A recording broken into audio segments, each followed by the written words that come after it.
Buenas tardes a todos. Iniciamos ahora la segunda sesión de este año 2026 de la actividad de los martes de academia, y hoy tenemos el placer de tener con nosotros a Francisco Marcellán, catedrático de Matemática Aplicada en la Universidad de Carlos III de Madrid, que nos va a hablar sobre el ecosistema científico de España. Como siempre, antes de darle la palabra a Francisco, paso a hacer una breve reseña de su currículum vitae. Francisco Marcellán es doctor en Ciencias Matemáticas por la Universidad de Zaragoza, fue profesor en las universidades de Zaragoza, Santiago de Compostela y Politécnica de Madrid, y en la actualidad, como acabo de decir, es catedrático emérito de Matemática Aplicada en la Universidad Carlos III. Está adscrito como investigador del Instituto de Ciencias Matemáticas, ICMAT, que es un centro mixto entre el CSIC y las tres universidades de Madrid, la Universidad Complutense, la Universidad Autónoma y la Carlos III. Cuenta con cerca de 300 publicaciones en revistas internacionales de alto prestigio, ha dirigido más de 40 tesis doctorales y ha participado en los comités organizadores, científicos y también como conferenciante invitado de un centenar de congresos y otros eventos científicos. Forma parte de los comités editoriales de gran número de revistas internacionales de gran prestigio. Paco Marcellán ha compatibilizado de forma extraordinaria su faceta investigadora y docente con responsabilidades en gestión, entre las que cabe destacar vicerrector de investigación en la Universidad Carlos III, director de la ANECA, secretario general de Política Científica y Tecnológica en el Ministerio de Educación y Ciencia, vocal, vicepresidente y presidente de la Real Sociedad Matemática Española, presidente del Comité Español de Matemáticas y vocal de la Confederación de Sociedades Científicas de España. Además de académico correspondiente de la Real Academia Galega de Ciencias, es también académico correspondiente de las Academias de Ciencias Exactas, Físicas y Naturales de Colombia y de las de Granada y Zaragoza. En 2023 fue galardonado con la Medalla de la Real Sociedad Matemática Española, una distinción que expresa el reconocimiento público de la comunidad matemática española a personas que han destacado por sus relevantes y continuas aportaciones a lo largo de un amplio periodo de tiempo en el ámbito de las matemáticas, incluyendo las facetas de la educación, la investigación, la transferencia y la divulgación. Nada más con esta pequeña reseña. Paco, cuando quieras. Muchas gracias, Alicia. Muchas gracias también por la oportunidad de participar en esta sesión de los martes de academia, que me parece un sistema muy potente para reforzar la transversalidad científica que debe existir en el marco de una academia científica. El título de mi charla es un título no provocador, pero sí con la intención de hacer una reflexión sobre la situación actual de la ciencia, la tecnología en nuestro país, y lo he denominado ecosistema, de acuerdo con una de las acepciones del Diccionario de la Lengua Española.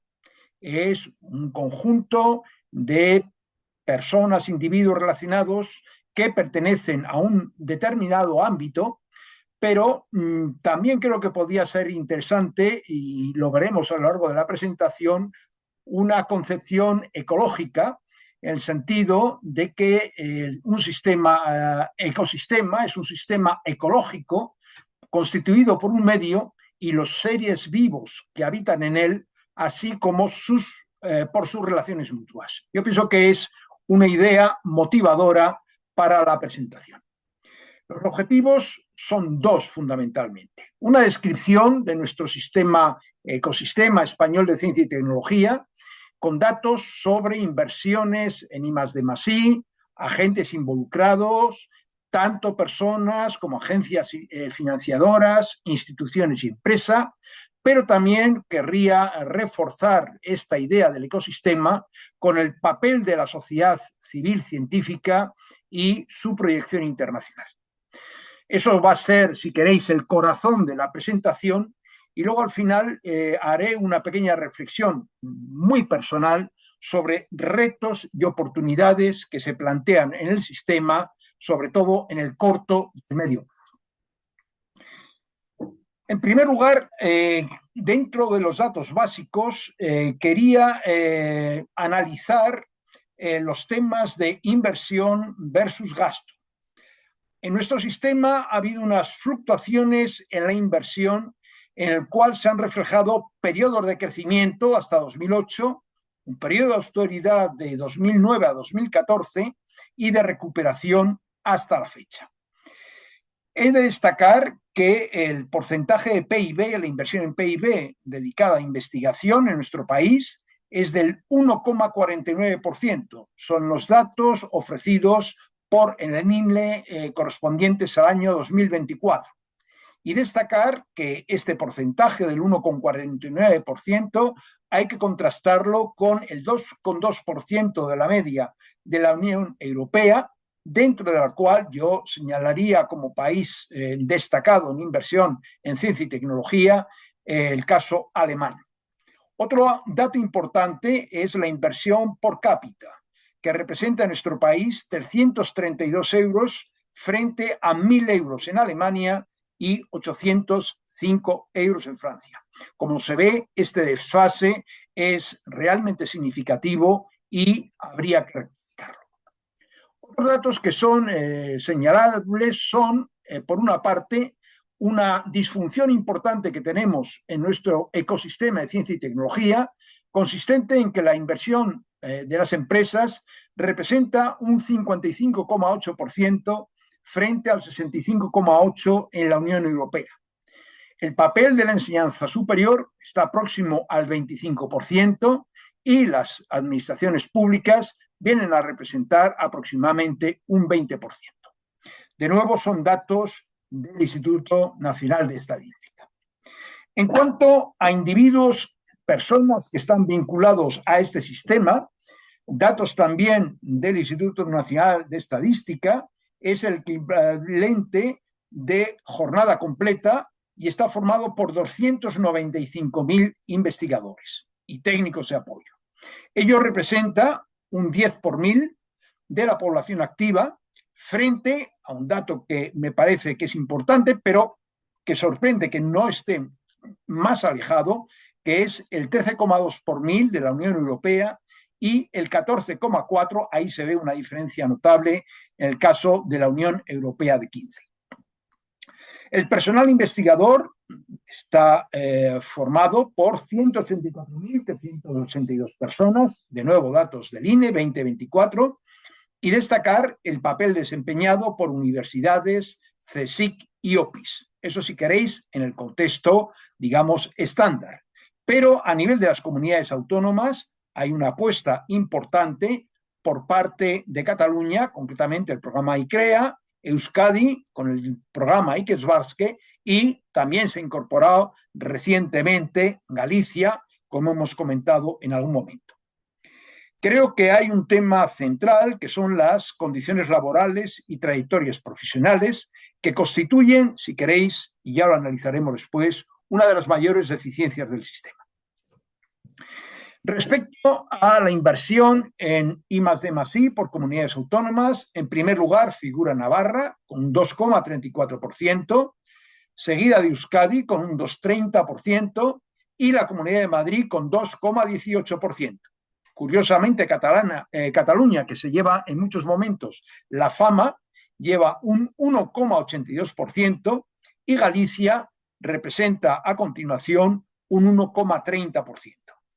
También hay que destacar una comunidad muy potente como Andalucía, en la cual la inversión en I+D+I es de un poquito más del 1%. Otro dato que son relevantes es un 41,4% son mujeres, de las cuales un 54% se encuentra en la administración pública, pero hay que destacar que solo un 31,6% trabajan en empresas. Y el contraste a nivel mundial, según datos de UNESCO, es que hay un 33% de mujeres vinculadas a sistemas de I+D+I.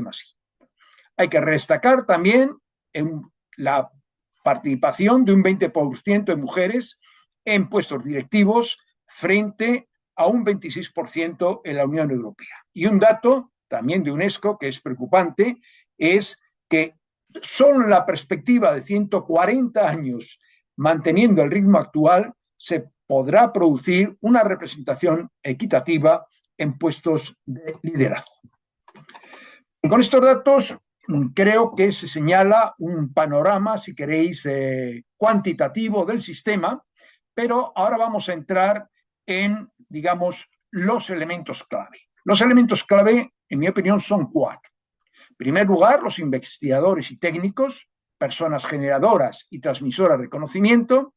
En segundo lugar, las estructuras científicas, formadas básicamente, como comentaremos a lo largo de la presentación, por instituciones y sociedades, y los organismos responsables de financiación de la investigación, junto con un elemento que es fundamental, que son los centros de decisión de las políticas científicas. Sobre estos temas me voy a extender a continuación. Los investigadores, ¿qué hacen? Básicamente llevan a cabo la generación de conocimiento que es contrastado públicamente en base a la discusión y evaluación por pares. Primer apartado importante en la definición del investigador. En segundo lugar, es la divulgación, entendida como un compromiso en la accesibilidad del conocimiento. Y en tercer lugar, la transferencia, cuyo objetivo es la mejora de la calidad de vida y el bienestar social. Yo pienso que estos son realmente los 3 compromisos que definen básicamente la tarea de un investigador. Utilizando el título de una obra de un conocido editor ya fallecido, con una formación en física teórica en la Universidad de Roma, pese a su origen argentino, editor de un libro que recomiendo, que se titula Lo peor no son los autores, visto desde un editor, me parece que hay que destacar que las tareas en las cuales se encuentran involucrados los investigadores, por una parte son la preparación de publicaciones y artículos, por otra parte una tarea necesaria para el sistema, que es la evaluación de artículos en tanto referee y reviewers en base de datos, involucración en comités editoriales de revista. Eso es un dato que a mí me parece que es muy importante que se conozca. En la Real Sociedad Matemática Española en estos momentos estamos intentando hacer un mapa de revistas en los cuales los editores en jefe son matemáticos españoles, y yo pienso que es un ejercicio que podría ser realmente interesante para ver cuál es nuestra proyección. Y finalmente, la participación en proyectos y evaluación de trayectorias científicas. Es otra de las tareas que, digamos, nos llevan más tiempo. Las publicaciones constituyen un elemento de articulación de trayectorias científicas y hay diversos momentos en las trayectorias, como son el predoctoral, el postdoctoral y consolidación, en las cuales las publicaciones juegan un papel central. Pero tenemos que señalar un problema del cual se puede hablar más detalladamente en el debate, es el tema de la cantidad versus la calidad. Por otra parte, hay elementos fundamentales que se concretan en baremos, es decir, elementos que definen las características no solamente individuales y colectivas, así como el papel de las agencias de calidad, sobre todo en las trayectorias profesionales y reconocimientos de méritos. Otro elemento que me parece muy importante son los tiempos y recorridos de publicación, que dependen básicamente de las diferentes culturas científicas.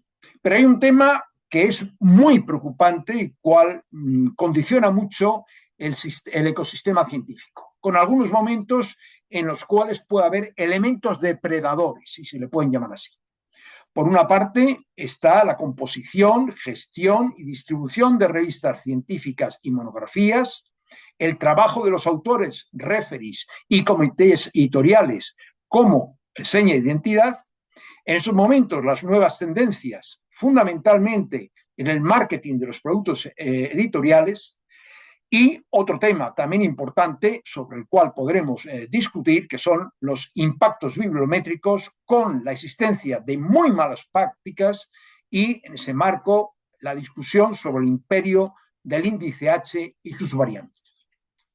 Hay otro elemento importante y de vez en cuando surgen de manera sistemática en medios de comunicación. Por una parte, el control de fraude y plagios. Por otra parte, las prácticas de monopolio, los grandes grupos editoriales como predadores en el sistema, la deontología y conflicto de intereses, el incremento exponencial de publicaciones y, finalmente, un elemento de acceso al conocimiento que es fundamental, que es la ciencia abierta y el papel que juegan los repositorios institucionales. Desde esa perspectiva, vemos el papel que juegan los individuos, las condiciones en las que se encuentran por su vinculación al sistema y vamos a pasar a continuación a estructuras científicas en las cuales esos investigadores se encuentran inmersos. Por una parte, las universidades, por otra, los organismos públicos de investigación. Un papel muy importante es el que juegan los centros hospitalarios, los centros de investigación con modelos jurídicos varios, por ejemplo, las experiencias en comunidades autónomas, pero también en fundaciones. Y finalmente, un elemento que no es tan conocido, pero que es importante, que son las infraestructuras científicas y técnicas singulares. En el caso de las universidades, yo creo que hay unos elementos definitorios en outputs de la actividad científica. Yo podía señalar que esos outputs son las publicaciones, la formación doctoral, las patentes, la innovación y la transferencia. Realmente esto sería un elemento fundamental en la rendición de cuentas de las universidades, fundamentalmente públicas. Pero este sistema, en estos momentos, en mi opinión, se ha visto perturbado por la eclosión de universidades privadas, situación que en estos momentos está llevando a elementos realmente disruptivos en el sistema. Prácticamente se están equiparando numéricamente privadas y públicas, 50 públicas, la última creada en 1996, y 50 privadas con muy diversos matices. Eso se ha traducido en cuestiones fundamentalmente de profesorado, en cuestiones de aceptación de alumnos, y estamos llegando a una situación en la cual en esos momentos las ratios, por ejemplo, de estudiantes en máster frente pública-privada, en estos momentos la privada se encuentra con un 60% de estudiantes frente al 40% de las públicas. Pero, curiosamente, en formación doctoral, solo una universidad pública, como es la Complutense de Madrid, se defienden más tesis doctorales que en todas las universidades privadas. Estos son datos que son importantes, sobre todo para ir definiendo el perfil universitario. Otro elemento importante son las dependencias económicas de las comunidades autónomas. Puedo contar el caso concreto de Madrid, con una situación realmente lamentable, con universidades con un déficit de 34 millones, como puede ser el caso de la Complutense, y recientemente ha aparecido otro dato más preocupante, que es la Universidad Rey Juan Carlos, con un casi 70 millones de déficit en su presupuesto respecto a la práctica ordinaria. Por otra parte, señalar un tema preocupante también, que son las estructuras rígidas en la contratación de personal, sobre todo en los aspectos relacionados con atracción de talento, niveles de retribución, dinamismo en las trayectorias profesionales, y un tema sobre el cual yo creo que es muy importante insistir, es el recambio generacional. A nivel de datos numéricos hay que señalar, según los últimos datos del informe de la Fundación CID, Conocimiento y Desarrollo, un 20% de los profesores universitarios tienen más de 60 años. El ingreso en el cuerpo de titulares de universidad está en 45 años y en catedráticos de universidad en 50. Yo pienso que estos son datos, digamos en términos de edad, que deberían hacer reflexionar para un impulso a ese recambio generacional que sea realmente beneficioso para el sistema. Por otra parte, tenemos las limitaciones en la oferta académica debido a la infrafinanciación de las universidades, hay muchos estudiantes que no tienen otra opción que ir a las universidades privadas, dada la escasa oferta académica en muchas áreas. Por otra parte, y en mi opinión es un elemento de reflexión importante, es el papel de los institutos universitarios de investigación. En muchos casos se crean con una intermediación de intereses que luego no es sometido a una rendición de cuentas y que en algunos casos pueden disturbar el papel de los departamentos. Yo tengo una frase que me gusta mucho, parafraseando a von Clausewitz, que un instituto no es una prolongación de un departamento por otros medios. Y finalmente, un tema fundamental en las universidades es la internacionalización. ¿En qué medida el número de profesores, por ejemplo, el perfil de no nacionales es importante? En las públicas se encuentra en un 4% aproximadamente, y por otra parte la atracción de estudiantes no españoles y también no comunitarios, dado el interés que tiene el programa Erasmus, pero, por ejemplo, la atracción a nivel de estudiantes latinoamericanos, pongamos por caso, es un tema en el cual las universidades privadas están haciendo una de sus señas de identidad. Después de hablar de las universidades, pasamos al ecosistema científico, los organismos públicos de investigación. Estos organismos públicos de investigación son esencialmente la Agencia Estatal, Consejo Superior de Investigaciones Científicas, el gran corazón del sistema estatal de investigación, el Instituto Nacional de Técnica Aeroespacial, el Instituto de Salud Carlos III, el Centro de Investigaciones Energéticas y Medioambientales y Tecnológicas, así como el Instituto Astrofísico de Canarias. Estos organismos tienen un prestigio acreditado, pero yo quería señalar dos elementos que son importantes en general en los OPIs. Es la conexión con las universidades. El modelo CNRS en Francia, con laboratorios asociados, es un modelo que tendríamos que profundizar en este país para que realmente los organismos públicos de investigación y las universidades estuvieran en la misma longitud de onda. Y quizás el otro elemento importante dentro de una política de Estado es la dinamización del sistema productivo que deben asumir estos organismos públicos de investigación. Hay otros agentes del sistema público y dentro de esos agentes me gustaría destacar por su variedad, por ejemplo, la Fundación Española para la Ciencia y Tecnología, la Fundación Estatal Salud, Infancia y Bienestar Social, el Museo Nacional del Prado, la Biblioteca Nacional de España, la Filmoteca Española, el Instituto Nacional de Estadística y la Agencia Estatal de Meteorología. Creo que son agentes del sistema público que contribuyen a la divulgación y a la toma de posición en determinadas áreas sectoriales.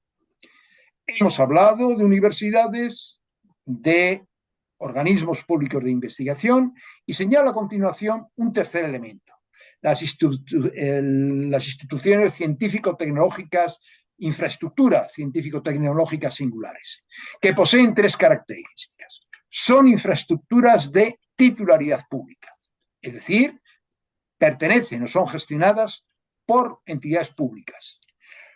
Son singulares, son muy específicas en determinados temas, lo que significa que son únicas en algún caso en su especie y sobre todo están abiertas al acceso competitivo de individuos y otras instituciones dedicadas a la investigación. A nivel, digamos, significativo, señalo alguna de ellas: las bases antárticas españolas, la flota oceanográfica española y la flota CSIC, el centro de láseres pulsados ultracortos, ultraintensos, el sincrotrón ALBA, el laboratorio subterráneo de Canfranc, dedicado fundamentalmente al estudio de física de partículas, el muy reconocido Centro Nacional de Investigación sobre la Evolución Humana en Burgos, la Reserva Biológica de Doñana, la Plataforma Solar de Almería, la red de laboratorios de alta seguridad biológica y la red distribuida de imagen biomédica. Y desde el punto de vista de supercomputación, señalar el superordenador Finisterre del CESGA y los superordenadores Mare Nostrum y Minotauro en el Centro Nacional de Supercomputación. Este Centro Nacional de Supercomputación es realmente una de las joyas del sistema desde el punto de vista no solamente de servicio, sino de atracción de talento. Indicaros que en esos momentos tienen más de 1.000 investigadores adscritos. Por otra parte, hay que señalar el Observatorio Astronómico de Javalambre, los observatorios de Canarias, fundamentalmente en la isla de La Palma, y el Centro Astronómico de Lleves, que representa uno de los ejes importantes de la actuación en el campo de la astrofísica. He hablado ya de instituciones que realmente acogen científicos, desarrollan ciencia, y ahora a continuación voy a señalar el papel de las agencias de evaluación y financiación, orientadas a la financiación de proyectos, personas y estructuras. A nivel mundial, yo creo que hay que destacar, pese a las limitaciones que se encuentran en estos momentos por la nueva presidencia de Estados Unidos, el modelo de la National Science Foundation, un modelo muy consolidado del cual han aprendido muchas de las agencias de financiación, fundamentalmente en Europa. Dentro de los modelos europeos, yo señalaría el caso de Alemania, Francia, Reino Unido, que son también modelos a seguir desde el punto de vista de práctica. Y finalmente, dentro de la perspectiva europea, hay que señalar el papel del European Research Council como un modelo supranacional de gran éxito y, digamos, el que ofrece oportunidades tanto en sus modelos Starting como Consolidator, como Advanced, para consolidar una ciencia europea de primer nivel. Hay otras agencias de financiación, por ejemplo, la European Science Foundation, a la cual acuden los organismos de financiación de países de un tamaño medio-bajo para realmente facilitar unos procesos de evaluación que son realmente indispensables para la consolidación de un sistema. Y pasamos a otro elemento clave que a mí me gusta señalar porque es muy importante. La sociedad civil en ciencia y tecnología, al margen, si queréis, de las instituciones tradicionales, pero con una visión, digamos, de conjunto también importante. En primer lugar, señalaría las sociedades científicas. En segundo lugar, la COSCE. En tercer lugar, las reales academias. Y dos elementos que habrá que discutir con más detalle en su momento, que son la Asociación Española para el Avance de la Ciencia, siguiendo un poquitito el modelo norteamericano, y un elemento que me parece a la vez preocupante, pero que debería ser un elemento definidor de la política científica en este país, que son los sindicatos y los partidos políticos. Respecto a las sociedades científicas tienen una trayectoria iniciada prácticamente al comienzo del siglo XVII con la Accademia dei Lincei en Italia, para posteriormente desarrollarse en Alemania con la Leopoldina, la Royal Society en Inglaterra y la Académie des Sciences de France. Es de destacar que todas ellas surgen prácticamente a lo largo del siglo XVII. En el caso de matemáticas hay, a modo de ejemplo, un desfase importante por la propia definición de la profesión matemática hasta mediados del siglo XIX, en que surgen la London Mathematical Society, la Société Mathématique de France, la American Mathematical Society y la Sociedad Alemana. Curiosamente, en España empieza a realizarse un modelo de sociedad científica prácticamente a comienzos del siglo XX, siendo la Real Sociedad Española de Física, creada en 1903, la pionera. En 1980 hay una subdivisión creándose la Real Sociedad Española de Química, mientras que la Real Sociedad Matemática Española se crea en 1911. Ahí vemos el impulso de la Edad de Plata de la ciencia española, que fue el primer intento regeneracionista y de consolidación de la ciencia en nuestro país. ¿Qué hacen las sociedades científicas? Lo conocemos los que estamos vinculados a ellas. En primer lugar, conseguir una mayor sensibilización por parte de la comunidad científica, la administración, las empresas y la sociedad en general respecto de la importancia de la ciencia concreta que aglutina a las sociedades en el mundo actual. En segundo lugar, promover y estimular la investigación, así como promocionar la obtención de los medios necesarios y un papel muy importante, muy bien desarrollado, por ejemplo, en países de nuestro entorno, que es la labor editorial. Y luego otro tema que es también relativamente importante es servir de órgano de referencia y consulta para cualesquiera de los aspectos científicos y profesionales que se refieran a los objetivos de la sociedad, así como a su desarrollo, aplicaciones, docencia y difusión. Destacar también que la visibilidad la consiguen no solamente por la labor editorial, sino por la organización de reuniones científicas y otras actividades y el hecho de propiciar la obtención de los medios económicos, becas, ayudas y subvenciones necesarios para tales fines, en unos momentos en los cuales la financiación de estas actividades, sobre todo las reuniones científicas, ha experimentado una regresión importante por parte de los organismos públicos. Pero también, desde el punto de vista de internacionalización, coordinar y fomentar la participación en organismos extranjeros que persigan objetivos similares. El caso concreto de las matemáticas, la participación en la Unión Matemática Internacional, la ONU de las matemáticas, si se puede llamar, pero se puede trasladar a otros ámbitos como la física, la química, la biología, geología, etc. Y el último punto que yo creo que es importante señalar: la organización de olimpiadas científicas en sus diversas fases. La atracción de talento joven en niveles no universitarios a partir de la participación en estas olimpiadas en las cuales se detecta talento y se consigue avanzar en la atracción de jóvenes.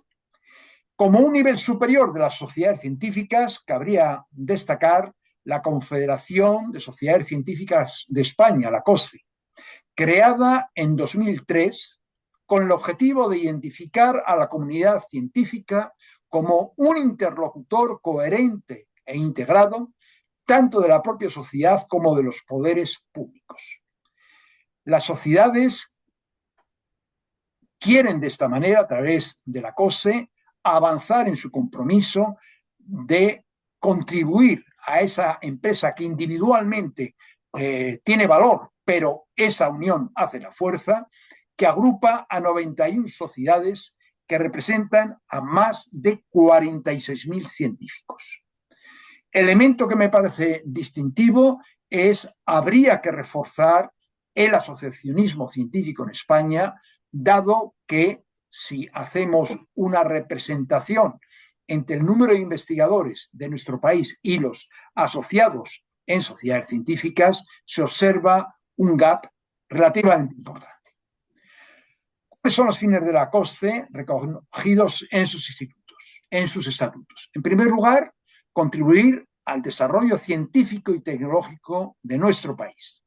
Eso no lo hace la COSCE, le hacen fundamentalmente las sociedades, pero el valor añadido de la COSCE es esa transversalidad y ese unir esfuerzos entre sociedades que tienen sus propios nichos de actuación.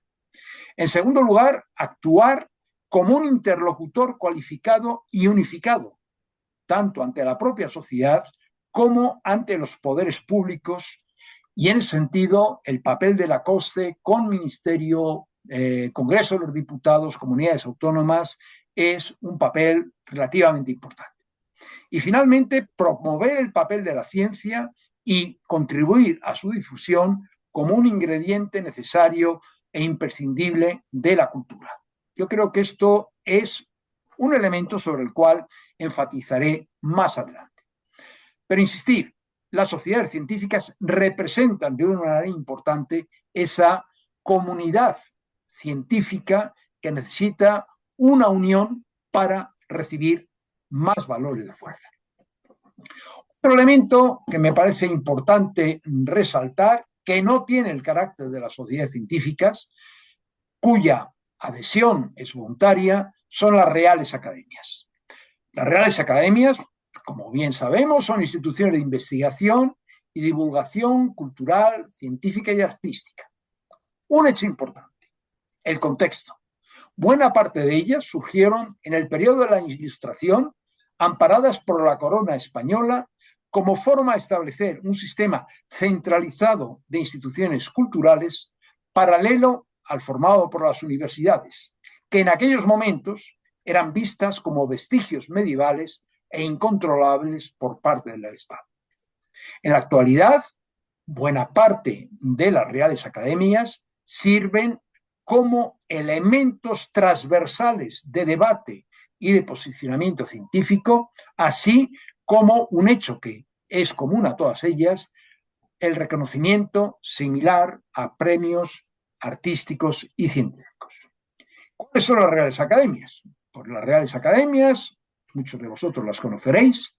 La Real Academia Española es la primera de ellas, fundada en 1714, la Real Academia de Jurisprudencia y Legislación, la Real Academia de Farmacia, la Real Academia de Bellas Artes, la Real Academia de Ciencias Exactas, Físicas y Naturales, fundada en 1847, junto con otras como la de Ciencias Morales y Políticas, la Nacional de Medicina, la de Ciencias Económicas y Financieras y la Real Academia de Ingeniería, que han sido fundadas, digamos, ya prácticamente en la mitad del siglo XX. Estas reales academias tienen asociadas 65 a través del Instituto de España. Y una cosa que a mí personalmente me ha sorprendido, que entre esas 65 academias solamente aparece una vinculada a ciencias en el sentido duro de la palabra, que es la Real Academia de Ciencias Físicas, Químicas y Naturales de Zaragoza, que fue fundada en el año 1916. Por otra parte, otros modelos de academias, tenemos la Real Academia Galega de Ciencias, creada en 1977, y academias vinculadas fundamentalmente y reconocidas por los gobiernos autonómicos, como es, por ejemplo, la Academia de Ciencias de Granada, fundada en 1976. Yo querría insistir en el carácter transversal de las academias, como foros de creación de criterio transdisciplinar y que deberían jugar un papel mucho más destacado en el reconocimiento por parte de las instituciones públicas. En cuanto a los centros de decisión de las políticas científicas a nivel estatal, con competencias específicas y coordinación fundamentalmente interministerial, en mi opinión, muy deficiente. Por otra parte, en el ámbito autonómico, con unas competencias absolutamente claras y con programas, en algunos casos, exitosos. Por otra parte, en el ámbito europeo y, sobre todo, el ámbito supranacional enfocado a grandes instalaciones científicas, como pueden ser el CER, como pueden ser el Observatorio Austral Europeo, que involucran, digamos, grandes recursos para hacer gran ciencia. Otro elemento, ya al margen de las instituciones, que querría poner de manifiesto es la acción internacional. Dentro de la acción internacional, yo creo que hay un punto en el cual hay que mejorar de manera sustancial, como es la participación española en foros internacionales. El International Science Committee es una institución clave que se encuentra, si queréis, en un nivel muy parecido al de la COSCE con respecto a las sociedades, que es el papel de las organizaciones científicas a nivel nacional e internacional en un marco más global. Otro elemento importante que me parece es la diplomacia científica. La diplomacia científica como elemento de reconocimiento de país. A mí siempre me ha sorprendido la importancia que países como Alemania, Inglaterra, Reino Unido y Francia conceden a las agregaciones, a los agregados de ciencia y tecnología en los diferentes países. El gobierno a pagar 7.000 de Hacienda y el Consejo al revés, no sé qué, a devolver 7.000. Ya se podía, dice, ya se podía arreglar, dice que podía arreglar de Hacienda. Ya. Por otra parte, es importante otro elemento que es identificador en muchos países, es la cooperación al desarrollo científico en el sur global. Hay ejemplos de muy buenas prácticas, como son el CIMPA en el ámbito de matemáticas, pero también, por ejemplo, la Simons Foundation, que está realizando una labor tremendamente importante, por ejemplo, en África, para la creación de centros de investigación y evitar, digamos, la pérdida de talento en esos países para ir integrando el norte global.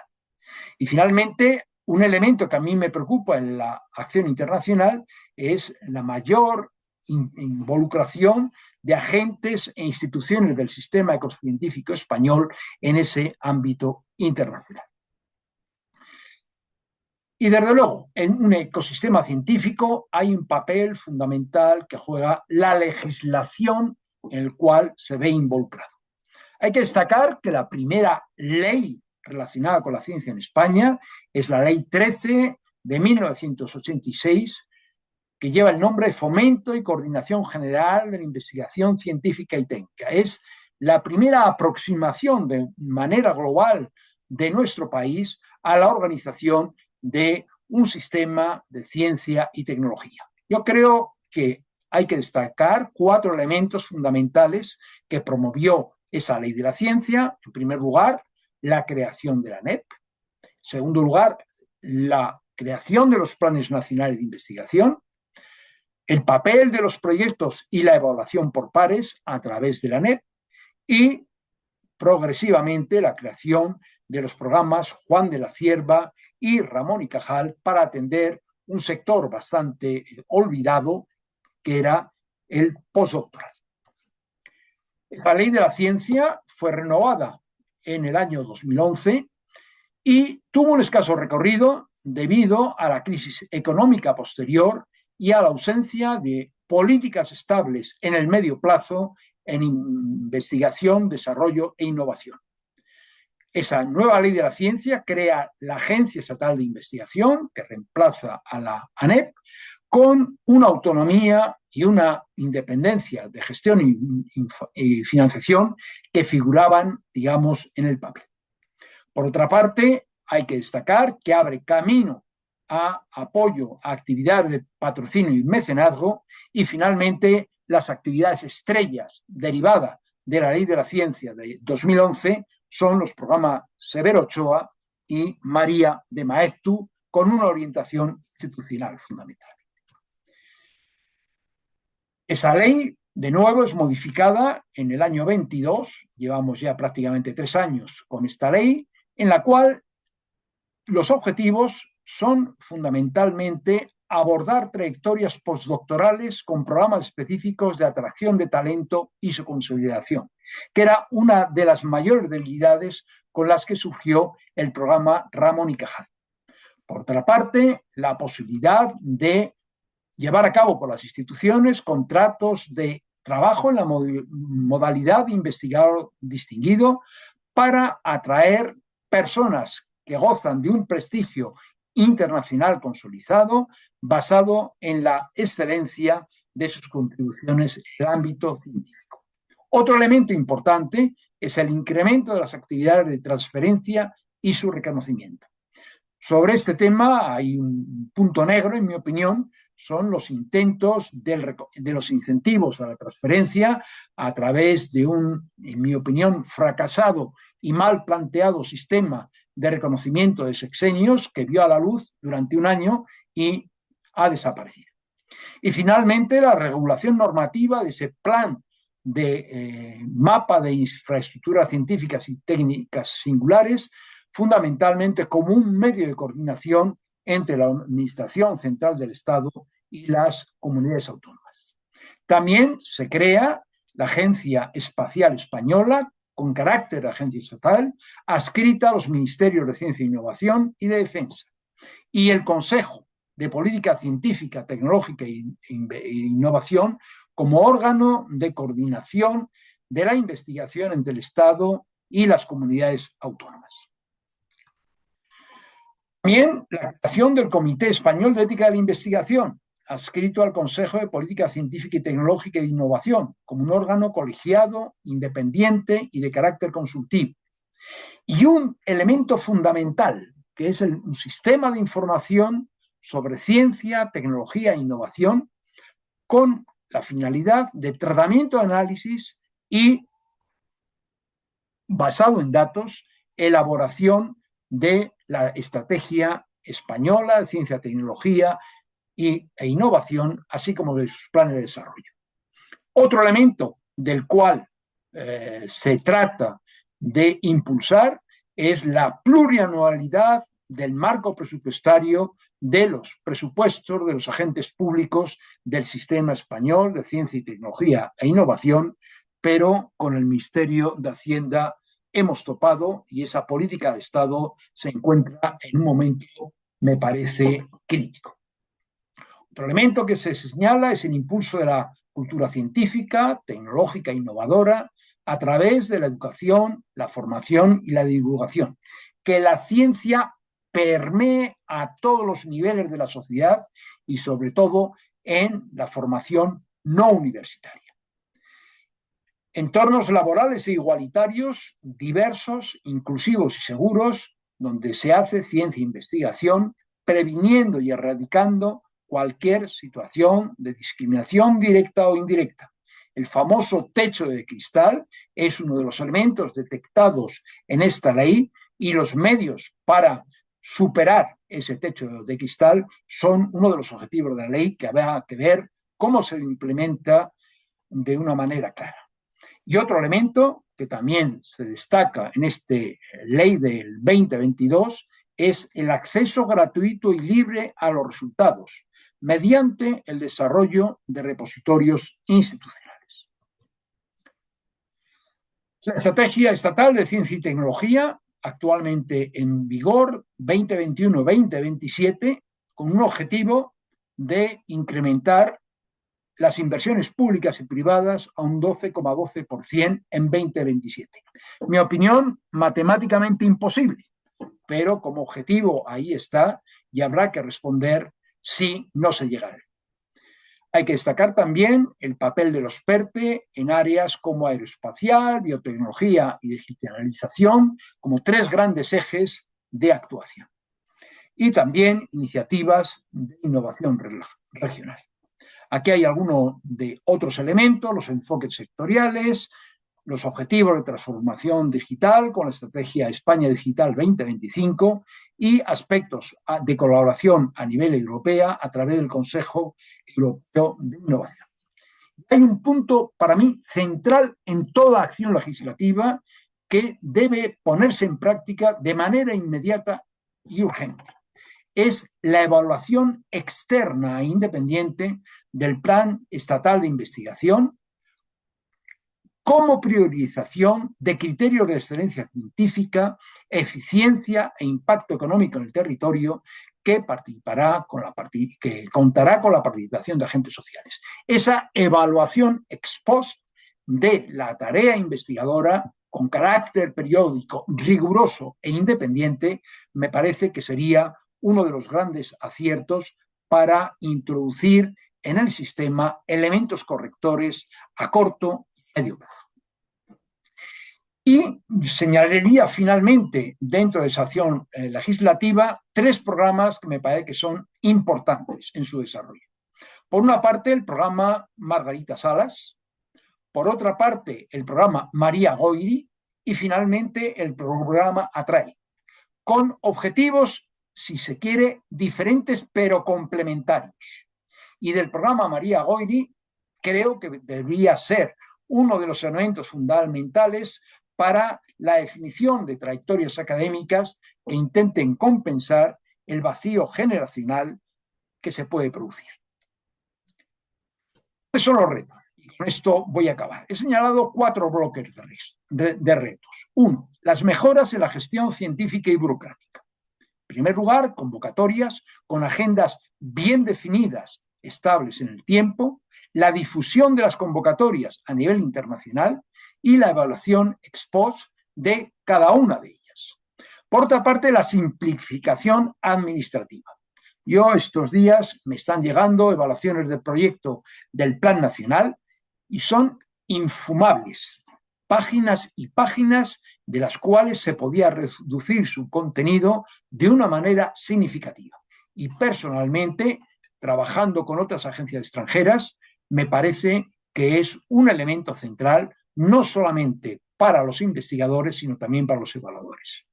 Por otra parte, salarios dignos y, finalmente, como he señalado, la existencia de programas plurianuales de financiación, indicando que en esos momentos la dependencia de los presupuestos generales del Estado y por parte de diversos ministerios deben ser mejorados de manera sustancial.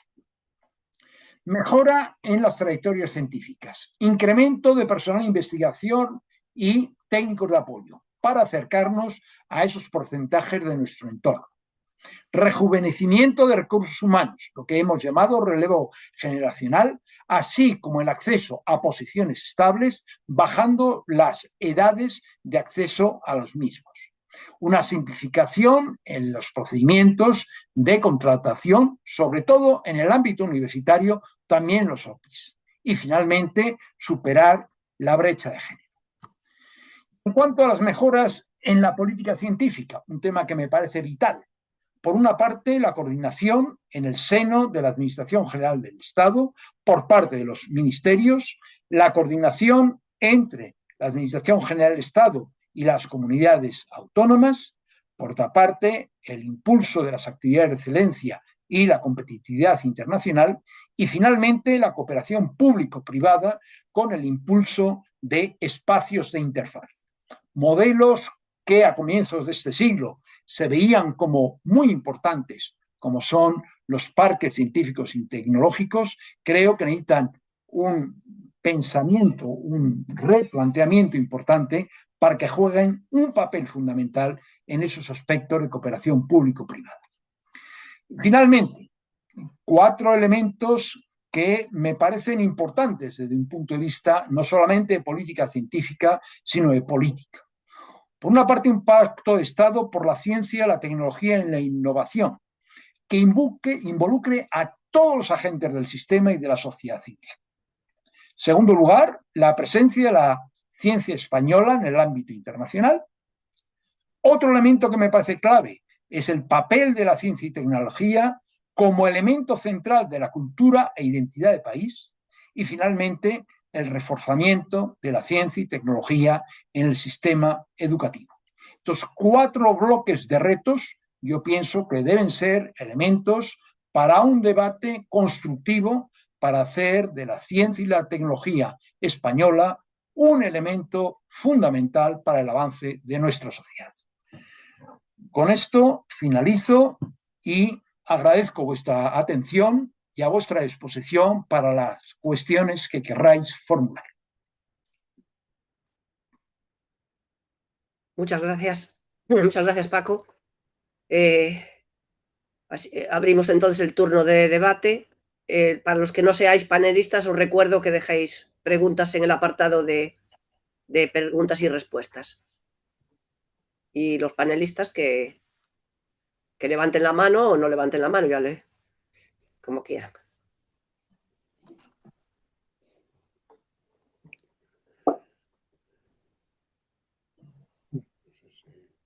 Paco, me ha gustado mucho lo que has dicho al final entre uno de los retos, que dijiste que la ciencia y tecnología sea vista como parte de la cultura e identidad de un país. Eso es muy bonito y eso se lo tienen que aplicar los políticos también. Efectivamente. porque cuando hay los políticos, pocas veces, ni siquiera en campaña, a veces en campaña hablan algo de ciencia, pero no, parece que eso no da votos, ¿no? Y eso es lo que tenían que reforzar esto. Es una reflexión nada más. ¿A Juan? No sé si... Juan, cuando quieras. Hola. Bueno, muchas gracias, Paco. Estupenda presentación, muy completa. Yo tenía varias preguntas, pero la primera es sobre, presentaste varias agencias, varios modelos de agencia en el mundo. ¿Cuál es tu valoración de la Agencia Española de Investigación? Sobre su estructura, comparada con otras, ¿verdad? ¿Te parece que tiene la relevancia suficiente?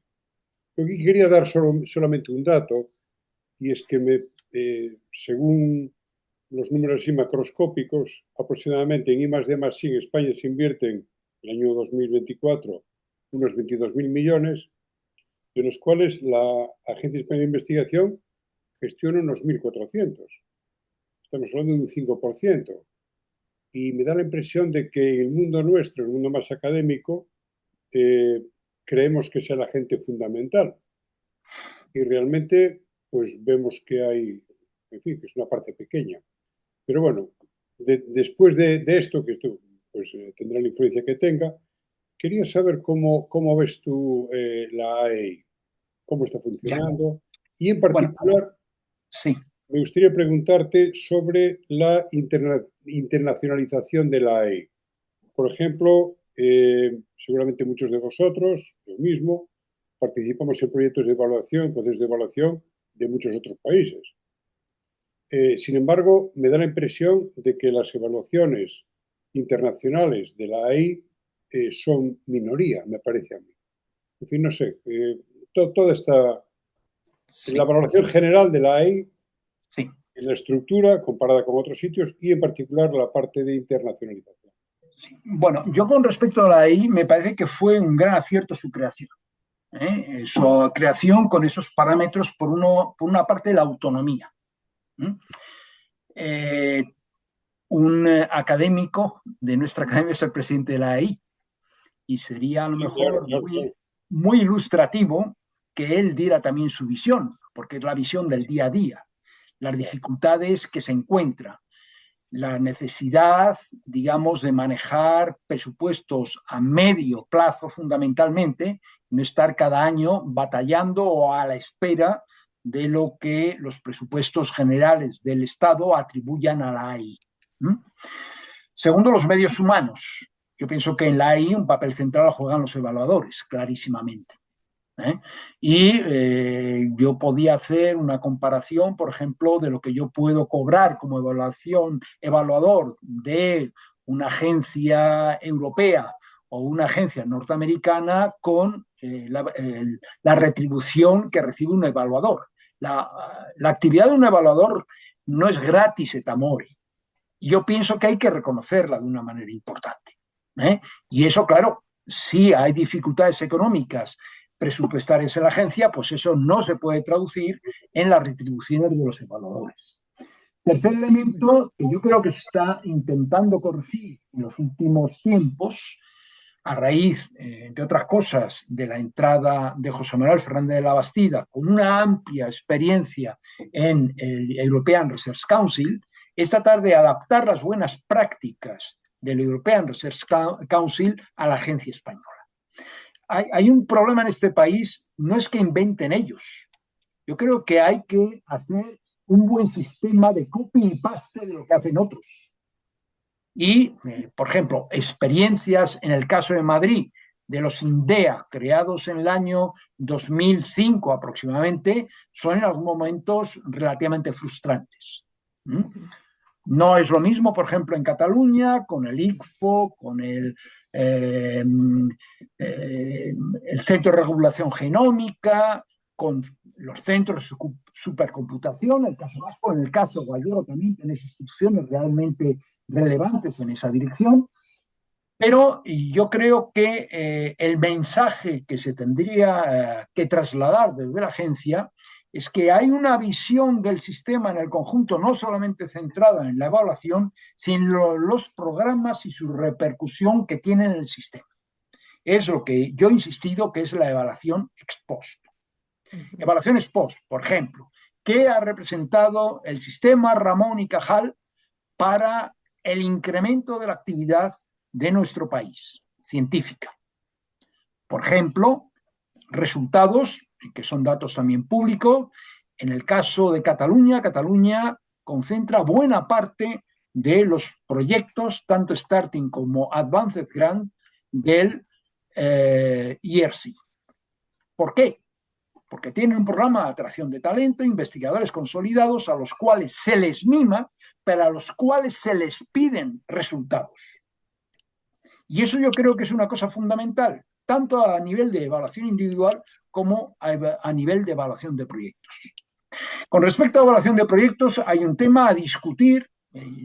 Cuando fuimos representantes de la COSE a una reunión con el director de la agencia, insistimos en un tema que estaba resultando preocupante para muchos investigadores: las tasas de éxito de proyectos. La convergencia a una cifra mágica que es el 40%. Eso significa que hay una ciencia de base, de investigadores de base, que hacen buena investigación, pero que no tienen ese carácter excelente que se refleja en ese 40%, que se ven inmediatamente eliminados de la competición. Y eso puede tener unas consecuencias bastante desagradables para el sistema. Y con respecto a nivel europeo, yo creo que hay un tema central en esos momentos. Ese tema central es cómo la ciencia española, primero, colabora con centros de referencia europeos a través de redes. Eso me parece que es tremendamente importante. Y dos, de qué manera el sistema de atracción de talento se debe reflejar no solamente en salarios competitivos con Europa, sino también con estructuras que permiten el desarrollo de esa investigación. No cabe pensar que porque nos traigamos un premio Nobel a secas, el sistema va a mejorar.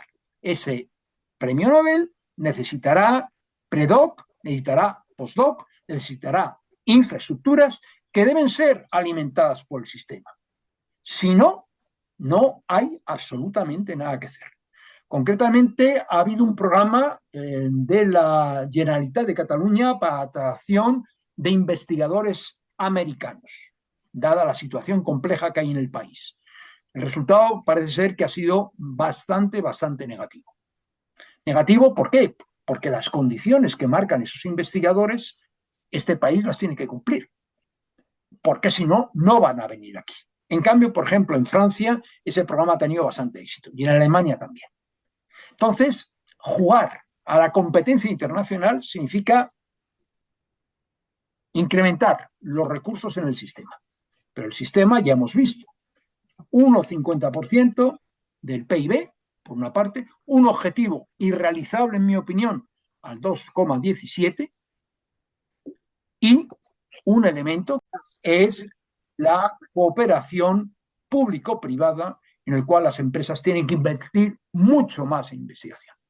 El problema es la estructura productiva en este país, en el cual las pymes juegan un papel prácticamente mayoritario, un 95% aproximadamente, y los recursos para investigar y promover la innovación están muy limitados, pese a la existencia de programas directamente relacionados con CEDETI, por ejemplo, que intentan cubrir ese hueco.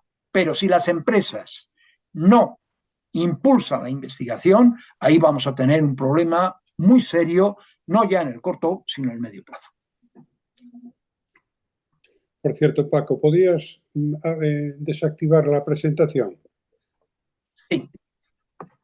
Así te vemos mejor.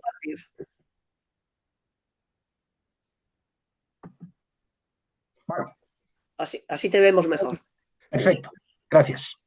Bueno, veo que no me contestaste la pregunta, pero lo que dijiste fue muy interesante. Bueno, A ver, alguna, A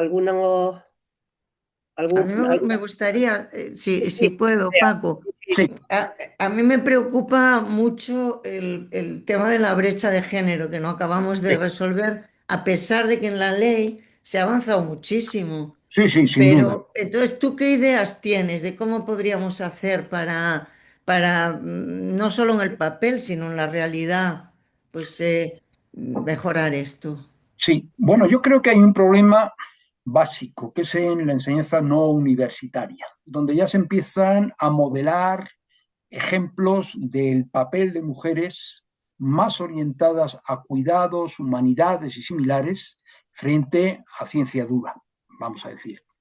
Segundo lugar, se está observando en estos momentos, pese a las iniciativas positivas, por ejemplo, en el caso de matemáticas, un descenso en el número de estudiantes mujeres en matemáticas. Mm. ¿Eh? La aridez, yo creo que no es un problema de aridez, el problema es que hay un problema de referentes. Hay pocas mujeres referentes en matemáticas que sirvan para, digamos, esa base de desarrollo científico que sea importante. El otro elemento que creo que es regular dentro del esquema tijera, el scissors en Sí. la evolución científica, es que se debería fomentar más los temas de conciliación. Conciliación, y yo te digo de verdad, impulsar que en los proyectos el número de mujeres se incremente como un valor añadido al proyecto. Bueno, en teoría esto se puntúa, ¿no? Y hay un Sí, puntillo ahí, pero mira, pero yo en el proyecto que estoy evaluando actualmente hay en el equipo de investigación 14 personas y solamente hay 4 mujeres. Eh, el problema no es penalizar, el problema es incentivar. mm, ¿Eh? mm, Y entonces, no te digo yo que se den puntos, pero coger y decir, si tú vas a proponer un contrato FPI, si es mujer, te lo vamos a incentivar, pongamos por caso. sí. ¿Eh? Nosotros intentamos meter eso en el plan de igualdad de mi universidad y no lo conseguimos. No, no, no, no. Y luego hay otro tema que me parece muy importante, son los temas de movilidad internacional, que el caso de las mujeres es una Sí, auténtica penalización. sí, ¿Eh? Y claro, la movilidad internacional da valor añadido a un investigador. ¿Eh? sí. En el informe CID hay un dato que es tremendamente preocupante, en mi opinión. Seguimos manteniendo unos niveles del 70 al 75% de investigadores vinculados a una institución en la cual han defendido la tesis doctoral. Sí, eso es endogamia. Habría que ver cuántas mujeres están involucradas en ese problema, Ujú. porque desde luego la movilidad, en mi opinión, es básicamente masculina. Y es otro de los temas que habría que poner sobre la mesa. Sí, Y luego en los niveles de, digamos, de decisión, yo creo que se ha avanzado mucho, por ejemplo, en el caso de rectoras matemáticas. Santiago me parece que es un ejemplo realmente ilustrativo de 5 candidatas mujeres. Yo pienso que es la primera vez en la Universidad Española que todas las candidatas son mujeres. ujú. Perder el miedo también, porque yo creo que en muchos casos, digamos, la institución académica infunde miedo a la participación. Y en el caso de las mujeres, en muchos casos, infunden más miedo todavía. Y para acabar, yo creo que hay otro tema que es muy importante, es una participación femenina a través de programas de cooperación al desarrollo que permitiría detectar en países del sur global mujeres que deben formarse como investigadoras y que no solamente son atraídas por el norte global, sino que adquieren el compromiso de volver al sur global. Yo pienso que ahí tenemos el gran éxito. Yo he participado en acciones en uno de los institutos africanos de matemáticas que financia la Fundación Simons, y uno de los objetivos que se plantea precisamente es atraer mujeres. Porque si en Europa tenemos brecha de género, en países africanos es cima de género. Y entonces o tenemos una visión global o si no, centrarnos en nuestro nivel micro puede ser realmente frustrante. Muchas gracias, Paco. Mira, te paso una pregunta de María José Alonso, que se disculpa que tuvo problemas y no se pudo conectar como panelista, entonces tuvo que escribir aquí. Y dice, me preocupa mucho el modo de valoración curricular para acceder a las plazas de profesor de universidad, donde sigue contando el número de publicaciones y no el impacto. Las universidades no atienden a las recomendaciones de evaluación que marca la EI. ¿Qué opinión tienes al respecto? Sí. Bueno, yo creo que tendríamos que entrar no solamente en aspectos cuantitativos, sino fundamentalmente cualitativos. A mí en esos momentos el número de publicaciones no me parece un índice representativo. Digo, el número. La calidad de las publicaciones es el tema central. Segundo lugar, hay que valorar la capacidad de formar parte de equipos y atraer gente joven. Eso prácticamente no se valora. La dirección de proyectos está penalizada para la gente que se encuentra en una fase intermedia de su trayectoria investigadora. Es decir, al final, pongo el ejemplo del proyecto que estoy evaluando, prácticamente toda la gente que son miembros del equipo y no son profesores permanentes han hecho la tesis doctoral con el IP del proyecto. Es un tema también para reflexionar. Y sobre todo a mí lo que me parece es que se están dando fenómenos curiosos. Eso lo hemos detectado, por ejemplo, en un informe que estamos finalizando en COSCE. ¿Qué sentido tiene que un investigador extranjero de la Universidad de Oxford o de la Universidad de Cambridge o de la técnica de Múnich tenga que pasar los filtros de la NECA para ser contratado por una universidad española? Temas relacionados con homologaciones de título. Estos son cosas absolutamente medievales. Una de las cosas que a mí aprendí en la NECA fue que los sistemas de acreditación de profesorado se basan en la mutua confianza entre los organismos de evaluación. De manera que si en un país hay un mecanismo de evaluación del profesorado que sigue las pautas y los criterios españoles, hay una organización que se llama ENQUA a nivel europeo. Lo lógico es que ese señor, sencillamente, si está acreditado como full professor en una universidad británica, automáticamente en España pudiera jugar en el juego de cátedras de universidad sin pasar por temas de acreditación. Es decir, la burocratización que hay en las trayectorias docentes es tremendamente preocupante. Todos conocemos los tiempos que implican la preparación de una documentación en ANECA para una acreditación. Eso no tiene ni pies ni cabeza. Pero por otra parte hay otro tema que es tremendamente preocupante y que para mí es central, son los modelos de...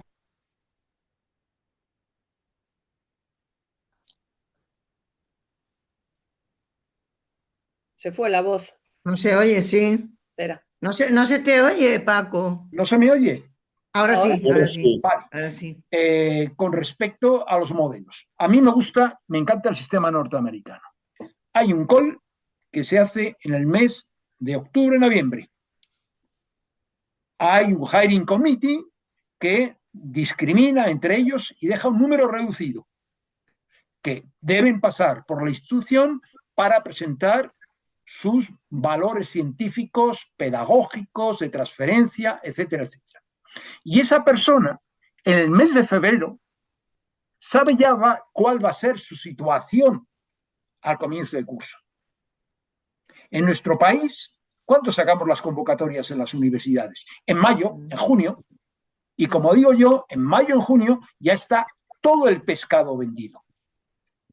Entonces, eso exige por parte de las universidades, uno, rigurosidad en los comités de selección. Dos, periodos razonables para las evaluaciones, atendiendo a unos criterios que no sean artículos al peso.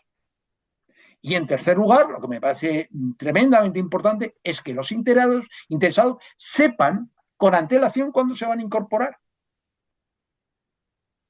A nosotros, por ejemplo, en nuestro departamento, habitualmente de la lista de personas seleccionadas se nos cae aproximadamente un 70 o un 80% de los que figuran en la lista priorizada porque ya han sido contratados por otras instituciones. Las universidades deben aprender de que el juego tiene que cambiar radicalmente. Y, sobre todo, insisto, a la hora de evaluaciones, a mí me parece que el currículum vitae abreviado ha sido un gran avance, pero la gente tiene que saber cómo destacar el valor añadido de sus actuaciones en el currículum. Que por poner más artículos, el currículum no mejora, sino que el solicitante tiene que hacer una presentación autocrítica de su labor científica, indicando no cuáles son todos sus artículos, sino decir cuáles son los 5 mejores, pongamos por caso, y el impacto que han tenido, no por índices H o cosas similares, sino la repercusión que han tenido en el ámbito de conocimiento, porque eso implica que conocen el ámbito de conocimiento.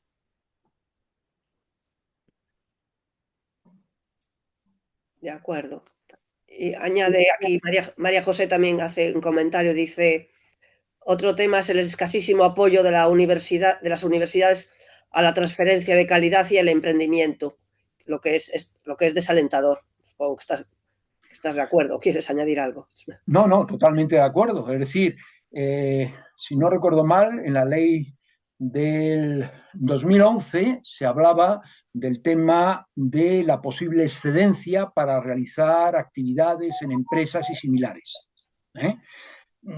Pero hay otro problema que es clave, es el apoyo administrativo en las universidades. No sé cómo ocurrirá en Santiago, pero en mi universidad veo que cada vez más el personal de apoyo disminuye, y que también disminuye su cualificación. ¿Por qué? Porque mucho personal en servicios de apoyo en la universidad, una vez tiene una excelente cualificación, cambia de trabajo, se va de la universidad. Y claro, estamos perdiendo una capacidad humana a nivel de gestión que es también tremendamente preocupante. Con un envejecimiento notable, eso lo querría señalar. De acuerdo, Paco. Te voy a pasar aquí otro. Es una reflexión y una pregunta al final. De Juan Carlos Gundín, que dice, en ciertas ocasiones, gran parte de la comunidad científica española que está en el extranjero ha manifestado que en España el conocimiento que emerge de universidades y centros de investigación no se ve transferido a la sociedad por parte del personal investigador, dado que en España, bien sea por escasez de tiempo o bien porque no existe esa cultura de divulgación, Y dice, por otra parte, me gustaría preguntarle al profesor por qué aún a día de hoy las reales academias adolecen de una falta de reconocimiento que tanto merece. Sí, bueno, yo creo que hay una cuestión importante, es el Instituto de España tiene una financiación en presupuestos generales del Estado. El Instituto de España. Yo creo que la Real Academia Juan Galega no recibe financiación estatal. No.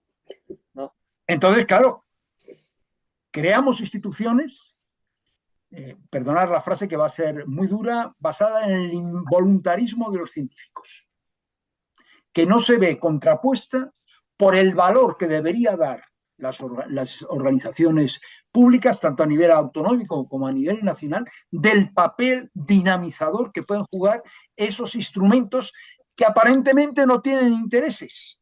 No tiene el interés de una universidad cuando negocia con una comunidad autónoma. Tiene un interés, primero, transversal, importante, y segundo, ser un elemento de reflexión tanto a organismos de gestión política, gobiernos y demás, como un elemento que sirve para la reflexión en las políticas. Porque ¿quién ayuda al gobierno en la decisión de las políticas? Los ministerios y los asesores en los ministerios, cuando, digamos, el cerebro, perdonar la expresión, está fuera de los ministerios. Y entonces es un tema que deben reivindicar no solamente las academias, sino todas aquellas asociaciones que tienen mucho que ofrecer al sistema, que lo único que están pidiendo es reconocimiento, punto uno, y segundo, ser oídas, no en plan de una consulta pública, sino con visos de tener una realidad y una incidencia en la transformación de un sistema. Un sistema que se tiene que construir entre todos, desde abajo, y que desde arriba tiene que reflexionar sobre que las acciones impulsadas desde ministerios tienen que contar con la complicidad de los investigadores y las instituciones. Esa palabra complicidad me parece básica, porque si no hay complicidad, lo único que se produce es, primero, desesperanza, y segundo, una sensación de sálvese quien pueda, que es lo contrario de lo que tendría que ser un ecosistema, no en su versión darwinista, sino una visión de apoyo y cooperación mutua. De acuerdo. No sé si haya más entre los panelistas, alguna reflexión, algún comentario más. A ver, Juan. A ver, yo insisto en un tema sobre la internacionalización. Sí. No sé si no quisiste contestar o te olvidaste. Me olvidé, perdona. Pues porque, yo qué sé, por poner un caso, hace muchos años que participo, por ejemplo, y seguramente vosotros, muchos de vosotros, en el sistema en Portugal, un sistema que funciona estupendamente. No hay ningún portugués en los paneles. Claro. Yo ya no hablo de los paneles, hablo de las evaluaciones. Entonces, pregunto, ¿tú crees que la ciencia española se expone suficientemente a la evaluación internacional o lo tenemos un poco escondido? ¿Cómo lo ves? Bueno, yo creo que la ciencia española no se expone suficientemente a nivel internacional. Sí que lo ha habido exposición internacional en el caso del programa Severo Ochoa, en el cual no solamente en paneles hay extranjeros. Yo recuerdo cuando estaba en la Secretaría General, todos los paneles eran de extranjeros. O en algún caso, españoles que trabajaban en el extranjero en puestos de alto nivel. Eso tiene dos cuestiones positivas. Uno, la independencia, porque no suele haber intereses creados, si quieres, pero por otra parte, que hacen un buen diagnóstico del sistema. Y a esos evaluadores, el sistema los tiene que utilizar para su evaluación. Es decir, hablo del caso de matemáticas. Si tú has dado un Severo Ochoa a un centro de matemáticas, ¿de acuerdo? El seguimiento del programa Severo Ochoa en ese centro, lo lógico es que sea internacional. Puedo contar el caso tanto de dos centros Severo Ochoa de matemáticas, que son el Centro Vasco de Matemáticas Aplicadas y el ICEMAT en Madrid, que llevan precisamente ese control de calidad permanente por un panel internacional. Pero, por ejemplo, en proyectos, yo me he quedado sorprendido. El proyecto que me han mandado a mí está en castellano, lo cual ya es un índice de que hay algo que no está funcionando bien. Sí.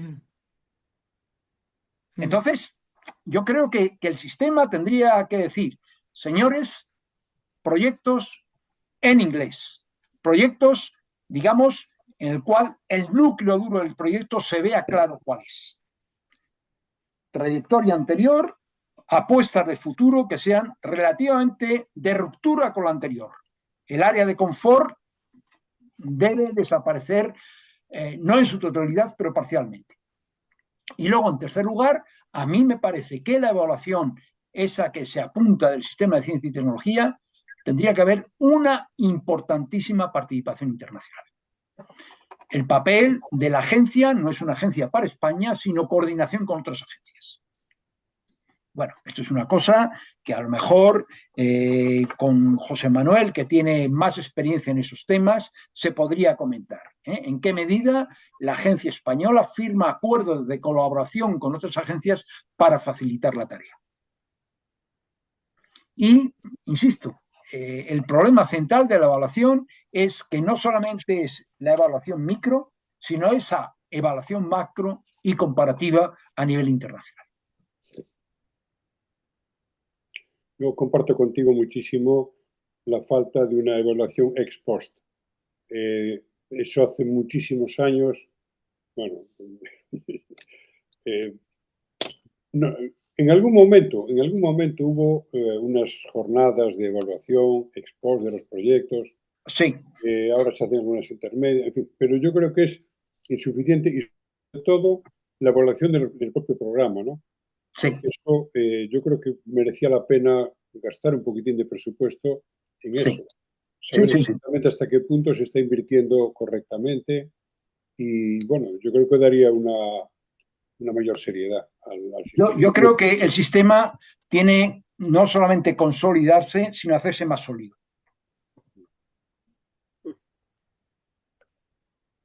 De acuerdo. Senén Barro está pidiendo la palabra. Sí, gracias.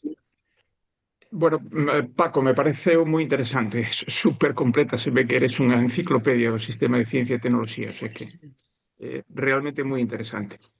A pregunta que vou facer é moi fácil para un matemático, facilísima, porque vai de números. E quero que valores de 0, bueno, de 1 a 10, vamos a evitar o 0, 4 dimensións relativas ao sistema de ciencia e tecnoloxía.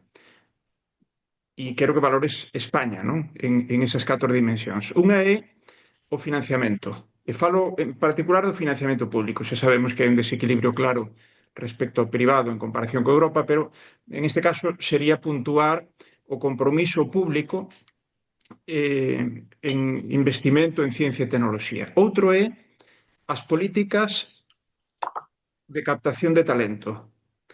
Outro, as políticas de asignación de recursos, os programas que existen, e o cuarto é a xestión. É dicir, que valores, en definitiva, como se está xestionando. E sei que é moi difícil, porque aquí hai políticas autonómicas, hai a nivel de Estado, pero, bueno, tamén é un tema que non te vamos a pedir contas se ao final non estamos de acordo, non? Pero valora esas 4, por favor, de 1 a 10. El primero de 5 sobre 10. 5, o financiamento. El financiamiento.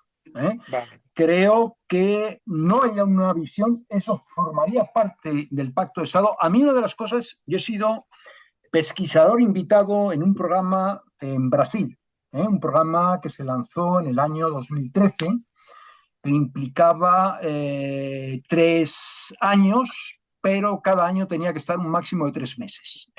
Estaba financiado por el gobierno de Brasil y recibía también una financiación complementaria del Estado de Sao Paulo. El Estado de Sao Paulo, en su constitución, dice que tiene que haber una inversión de un 1% en investigación.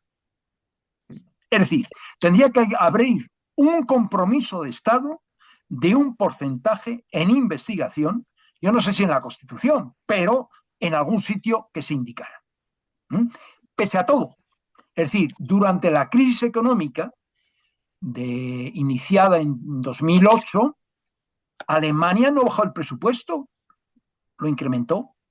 Francia no bajó el presupuesto, lo incrementó. Y España pasó de ese 1,40 y tantos que había en el año 2008, fue bajando hasta alcanzar la cima del 1,2. Por tanto, yo creo que tiene que haber una planificación de la inversión en investigación asumida por todos los organismos competentes y que no esté al albur de las decisiones o, si queréis, de las ocurrencias políticas. Eso en primer lugar. Por eso digo un 5 sobre 10. Tiene que haber más. Matemáticamente, como he dicho, del 1,5 no se pasa al 2,17 prácticamente en 3 años, porque es una fórmula de interés compuesto con matizaciones. ¿De acuerdo? Segundo punto era con respecto al personal. Talento. ¿No? Talento, sí. Talento. Yo creo, pondría un 6 sobre 10, en el sentido que lo hemos vivido. El programa María Goiri, las polémicas que ha habido para la cofinanciación por parte de las comunidades autónomas con el programa del gobierno, esa polémica no habría tenido que haber existido si previamente hubiera habido un acuerdo. Son 5.600 plazas de postdoc para las universidades. ¿A qué responden esas plazas? ¿Ha habido un estudio detallado? Pues yo lo desconozco. El problema ofrece por ahora muy pocas plazas y tendrían que incrementarse.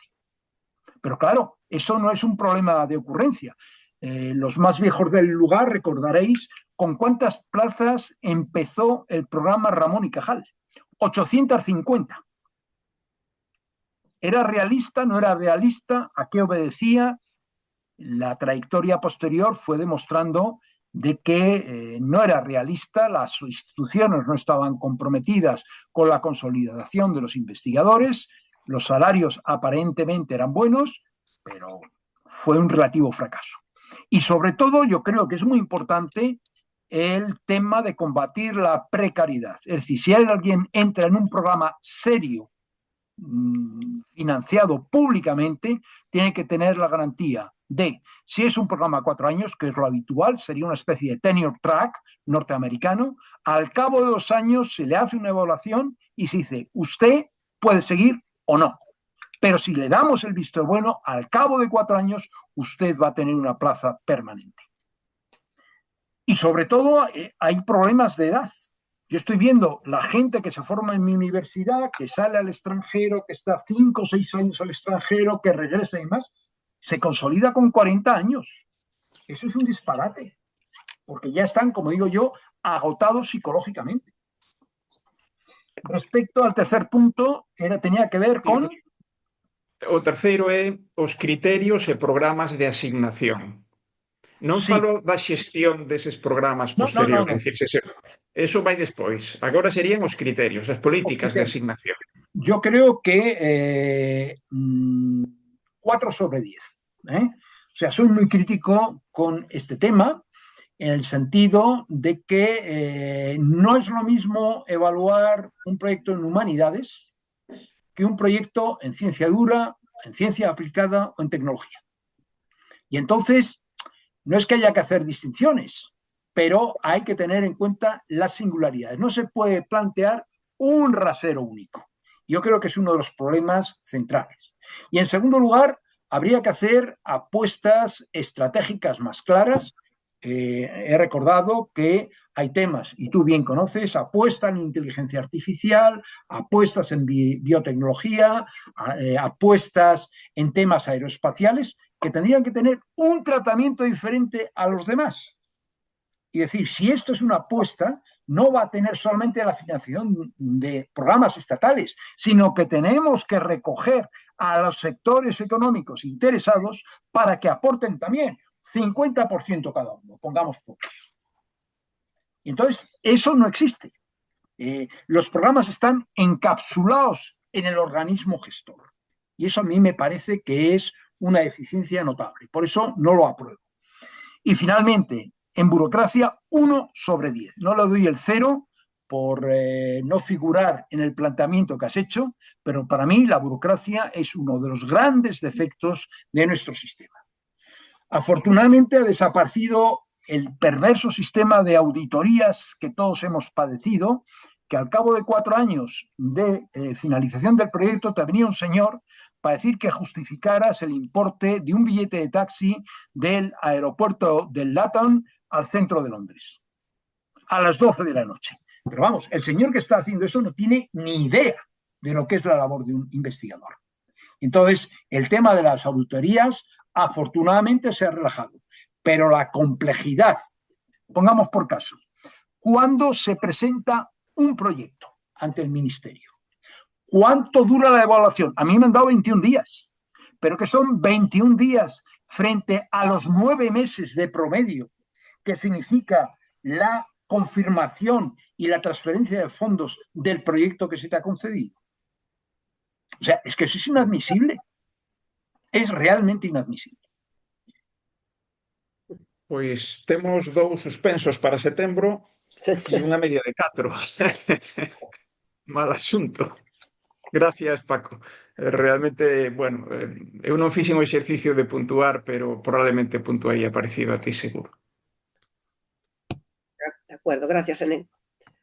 Bueno, si os parece bien, yo creo que es una hora adecuada para dar por finalizado, si no veo que haya ninguna pregunta más, Sí. por finalizado la charla y el debate. Muchas gracias, Paco, por el esfuerzo en prepararla y enhorabuena por la presentación, y gracias a todos los presentes por la participación, y nada más. Nos vemos, si lo deseáis, nos vemos en la tercera sesión, que va a ser en abril, ya lo va a impartir la académica María Loureiro, y espero que participéis también.